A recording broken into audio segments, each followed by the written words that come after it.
একাদশী ছেলে না মেয়ে? জোরে বলুন। ছেলে না মেয়ে? জোরে বলুন। মেয়ে। আপনারা কি বলছেন? ছেলে, মেয়ে? এখন জেনে নিন একাদশী ছেলে না মেয়ে। ভগবান বিষ্ণু একটা অসুরের সঙ্গে 100 বছর যুদ্ধ করছিল।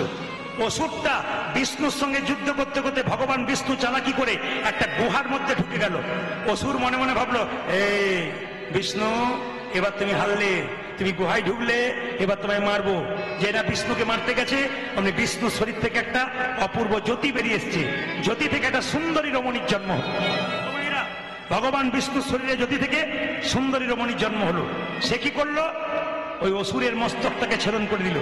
সঙ্গে সঙ্গে বিষ্ণু বলল, বারে মেয়ে, আমি যার সঙ্গে 100 বছর যুদ্ধ করে পারলাম না, তুই তাকে মেরে ফেললি। মেয়েটি কেঁদে কেঁদে বলল, প্রভু, আপনার ক্ষমতায় আমি ক্ষমতা পেয়েছি, আপনার শরীর থেকে জন্ম পেয়েছি, আমাকে অপমান করছেন কেন? আপনার জন্যই তো মারতে পারলাম।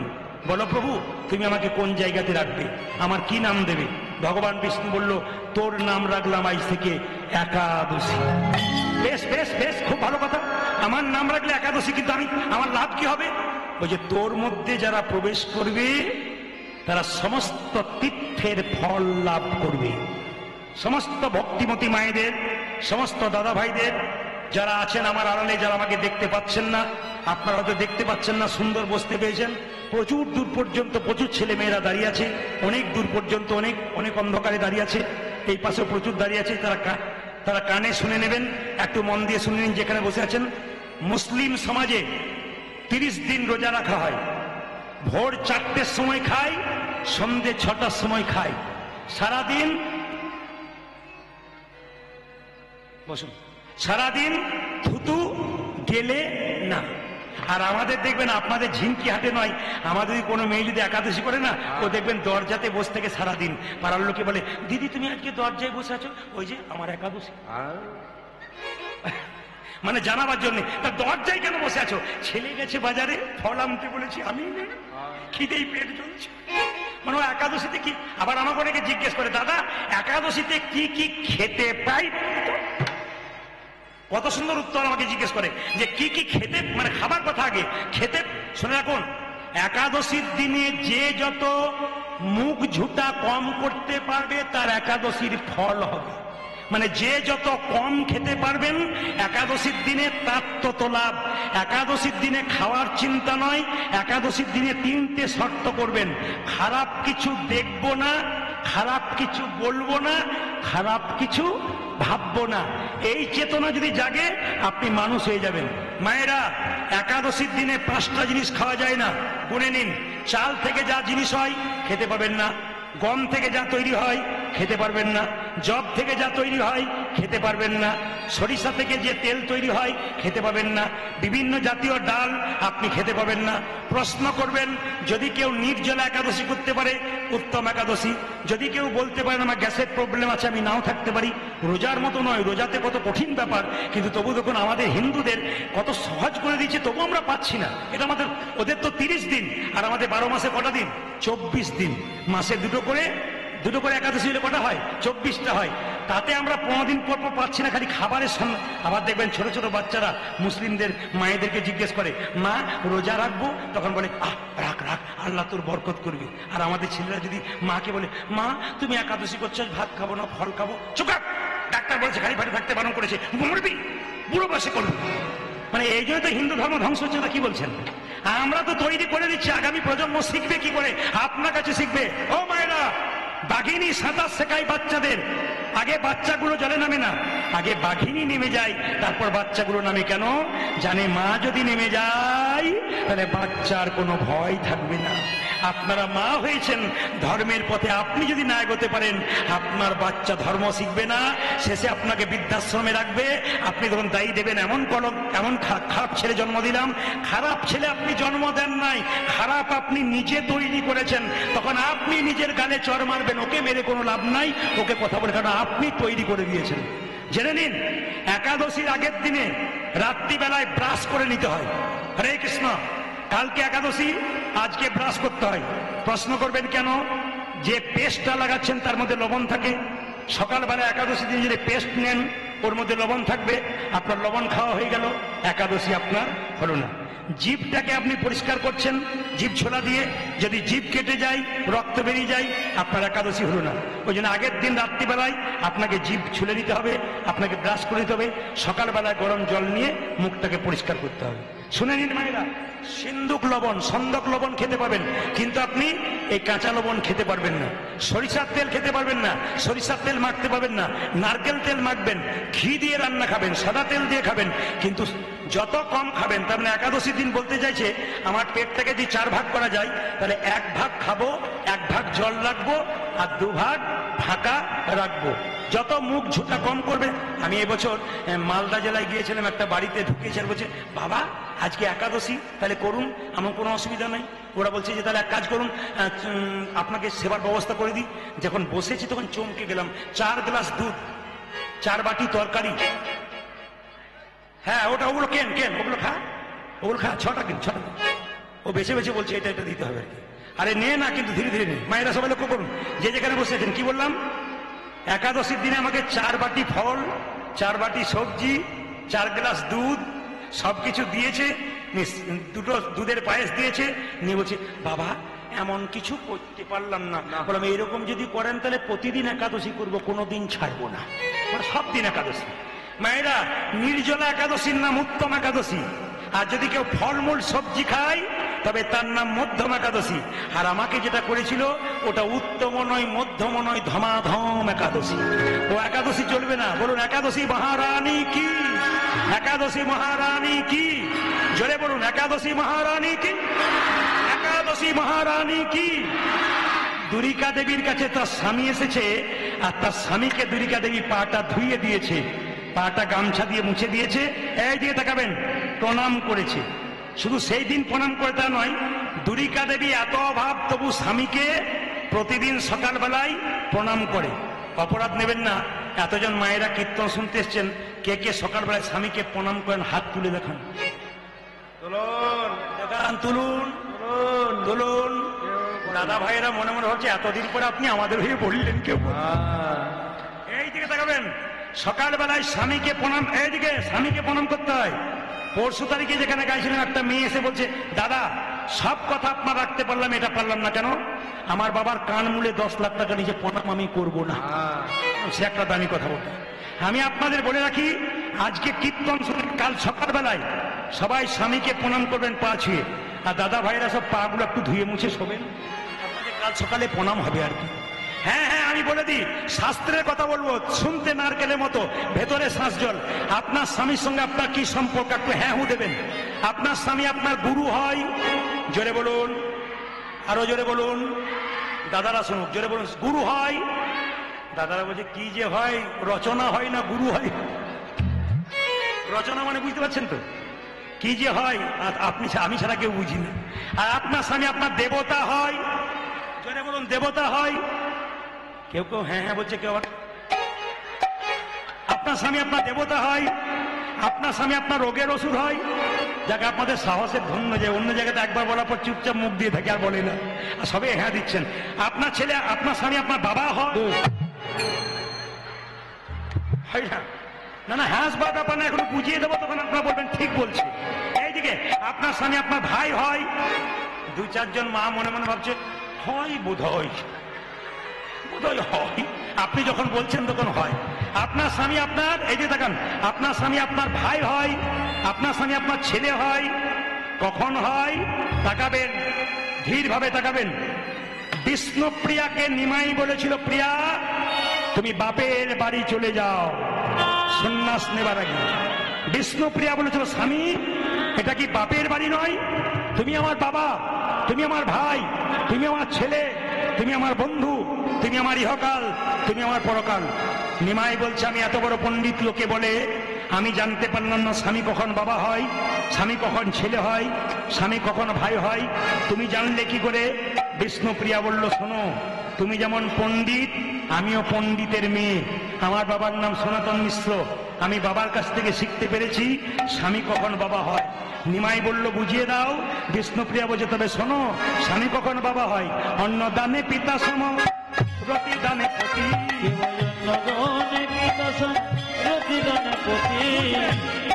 বুঝবেন, ভেঙে বোঝাবো। মেয়েদের যখন বিয়ে হয় না অন্ন জোগাড় করে কে? জোরে বলুন। বাবা। যখন বিয়ে হয় তখন কে জোগাড় করে? স্বামী। স্বামীকে অন্নদাতা পিতা। অন্নদানে পিতা সম প্রতিদানে পতি। অন্নদানে পিতা সম প্রতিদানে পতি। অন্নদানে পিতা সম প্রতিদানে পতি। অন্নদানে পিতা সম প্রতিদানে পতি। ছেলে কখন হয়? পিণ্ডদানে পুত্র সম অগতির গতি। পিণ্ডদানে পুত্র সম অগতির গতি। পিণ্ডদানে পুত্র সম অগতির গতি। পিণ্ডদানে পুত্র সম অগতির গতি। স্বামী স্ত্রী বেঁচে আছে, আগে যদি কোনো ছেলে মেয়ে না থাকে, স্ত্রী বেঁচে আছে, স্ত্রী হঠাৎ মারা গেল, ছেলে মেয়ে নাই, তাহলে তার পিণ্ড কে দেবে? তার স্বামী। পিণ্ডদানে পুত্র সম অগতির গতি।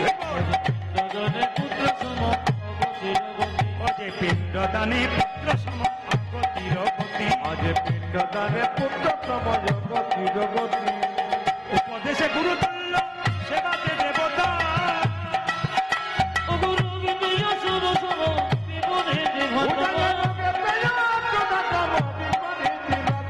পতি পুত্র পতি পিতা। পতি পুত্র পতি পিতা। পুত্র পতি পিতা। পতি পুত্র পতি পিতা। পতি হলো পরম দেবতা। পতি পুত্র পতি পিতা। পতি গুরু পরম দেবতা। পতি পুত্র পতি পিতা। পতি হলো পরম দেবতা। পতি পুত্র আরে পতি বনা পরম দেবতা। পতি পুত্র পতি পিতা। পতি বনা পরম দেবতা। পতি পুত্র পতি পিতা। মায়েরা, দুরিকা দেবী জিজ্ঞেস করলো, স্বামী তুমি যে জগন্নাথ মন্দিরে গিয়েছিলে কেমন দেখলে? কৃষ্ণমণ্ডল বলে ফেললো, তুমি আমাকে চাইতে বারণ করেছিলে, আমি চেয়ে ফেললাম। বলে কি চাইলে? আমি একটা কৃষ্ণ ভক্ত সন্তান চেয়ে ফেললাম। দুরিকা দেবী কেঁদে কেঁদে বলল, স্বামী তুমি যেদিন থেকে জগন্নাথ মন্দিরে গিয়েছিলে সেদিন থেকে এখানে আমি ভগবানের মন্দিরে কেঁদে কেঁদে বলেছিলাম, প্রভু জগন্নাথ তুমি যেন সন্তান একটা দিও।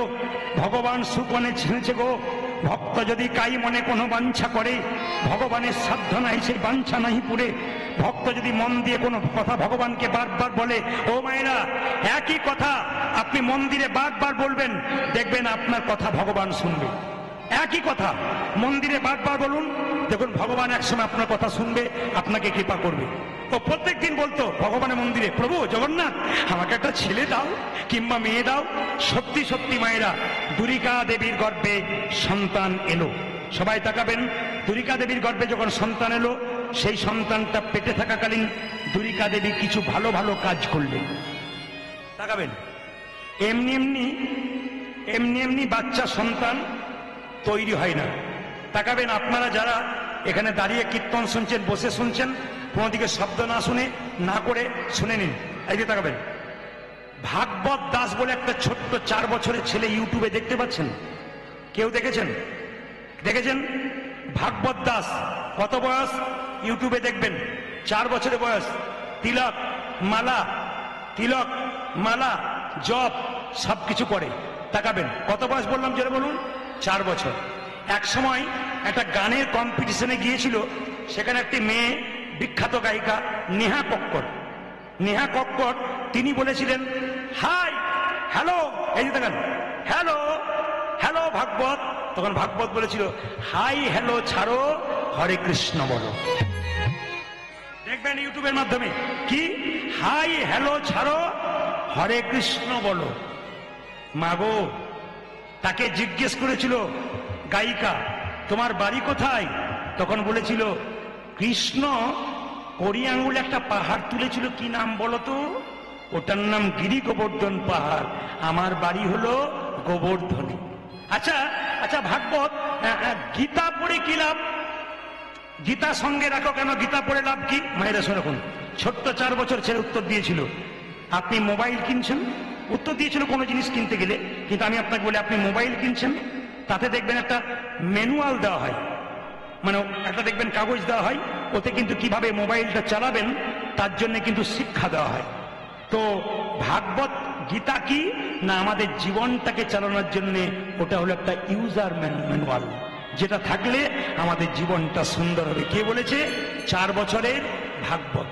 মায়ের নাম কি ছিল? বাবার নাম কি ছিল? বাবার নাম ছিল আপন ভক্তি প্রভু, অকম ভক্তি প্রভু, আর মায়ের নাম ছিল পূজ্য শচী দেবী। আসলে প্রশ্ন করবেন, এই 4 বছরের ছেলেটা তো কৃষ্ণ ভক্তি হলো কেন? তার মায়ের পেটে যখন বাচ্চা ছিল তখন তার মা বৃন্দাবনে গুরুদেবের কাছে গিয়ে বলেছিল, প্রভু আমার গর্ভে সন্তান এসছে, কি করলে আমি কৃষ্ণ ভক্ত সন্তান পাবো? গুরুদেব তাকে নির্দেশ দিয়েছিল, মা তোমার পেটে বাচ্চা এসছে, এই সময় তুমি এই কাজগুলো করো, দেখবে তোমার কৃষ্ণ ভক্ত সন্তান হবে। প্রত্যেকটি মায়েদের কাছে, প্রত্যেকটি বোনেদের কাছে বলে রাখি, অনুকূল ঠাকুর বলেছেন, আকাশে এরোপ্লেন উড়ে সব জায়গাতে নামে না। কোথায় নামে? এয়ারপোর্টে নামে। মহাপুরুষের আত্মা চারিদিকে ঘুরে বেড়াচ্ছে। ঈশ্বরচন্দ্র বিদ্যাসাগরের জন্ম নাই, রবীন্দ্রনাথের জন্ম নাই, কেন বিবেকানন্দ ফিরে আসছে না? কেন আবার রবীন্দ্রনাথ ফিরে আসছে না? কেন ফিরছে না? একটাই কারণ, মায়েদের প্ল্যাটফর্মটা ভালো নাই। পেটে বাচ্চা থাকলে মায়েদের কিছু নিয়ম আছে যেগুলো করতে হয়। পরম প্রেমময় ঠাকুর বলেছেন, পেটে বাচ্চা থাকলে সেই মেয়েটাকে প্রত্যেক দিন ভগবানের মন্দিরে প্রণাম করে বলতে হবে একটাই কথা, ছেলে হোক আর মেয়ে হোক, প্রভু একটা যেন কৃষ্ণ ভক্ত সন্তান হয়। দরখাস্তের বয়ান যেমন হবে, পারমিশন তেমন হবে। আপনাকে চাইতে হবে তো, তবে আপনি পাবেন, নইলে পাবেন কি করে? তাকাবেন মায়েরা যে যেখানে বসে আছেন। দ্বিতীয় কি, মেয়েদের পেটে বাচ্চা থাকলে মহাপুরুষের ছবিতে প্রণাম করতে হয়। ঈশ্বরচন্দ্র বিদ্যাসাগর, রবীন্দ্রনাথ, বিবেকানন্দ, রামকৃষ্ণদেব। কেন এইদিকে প্রণাম করবেন? মনোবিজ্ঞানীরা বলছে, বারবার যদি প্রণাম করা হয় ওদের ভাব আপনার ছেলের মধ্যে কিছুটা বর্তায়। ওই জন্য বারবার বলবো, পেটে বাচ্চা থাকলে অনেক নিয়ম আছে যেগুলো করলে কৃষ্ণ ভক্ত হয়। তুলসী গাছে জল দিয়ে 4 বার পরিক্রমা করতে হয়। আমাকে অনেক মেয়েরা ফোন করে বলে, বাবা আমার শাশুড়ি বলছে পেটে বাচ্চা থাকলে মন্দিরে যেতে নাই, তুলসী গাছে জল দিতে নাই, গীতা পড়তে নাই, আর আপনি যে বলছেন। আমি বললাম, শোনো, তোমার পেটে বাচ্চা আছে, তুমি ডাক্তারের কাছে যাবে না তোমার শাশুড়ির কাছেই থাকবে? ও বলছে ডাক্তারের কাছে যাবো। তা শাশুড়িকে জিজ্ঞেস করো বাচ্চা কি অসুবিধা সুবিধা আছে বলে দেবো ওকে। আরে বাবা, ডাক্তারের কাছে যেতে হয় জানবার জন্যে। আর যারা তত্ত্ব নিয়ে ঘাটাঘাটি করে, যারা বই পড়াশোনা করে, তাদের কাছে গিয়ে জানতে হবে পেটে বাচ্চা থাকলে কি কি করতে হয়। একটু গীতা পড়তে হয়। বা যদি গীতাকেও পড়তে না পারেন, যদি মাথায় ঠেকাতে পারেন, তবু কিন্তু গীতার লাভ হয়। অনেকে প্রশ্ন করেন আমাকে, গীতা পড়বো? হ্যাঁ, গীতা পড়ো হিন্দু ভাই। গীতার মতো জিনিস নাই, গীতার মতো গ্রন্থ নাই, গীতাতে কোনো ভুল নাই। যারা কীর্তন শুনতে এসছেন তাদেরকে বলবো, এক পকেটে মোবাইল রাখুন, এক পকেটে গীতা রাখুন। ভালো লাগুক আর না লাগুক, খাও একটু তিতা, ইচ্ছা করুক আর না করুক, পড়ো একটু গীতা। দুটো কথা মনে রাখবেন, ভালো লাগুক আর না লাগুক, খাও একটু তিতা তিতা, শরীরের লাভ আছে।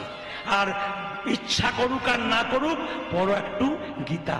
যদি তাই না হবে তবে তাকান, দেখবেন আপনারা যে যেখানে বসে আছেন, কোর্টে দেখবেন একটা লাল কাপড়ে বাঁধা থাকে, ওটার নাম কি?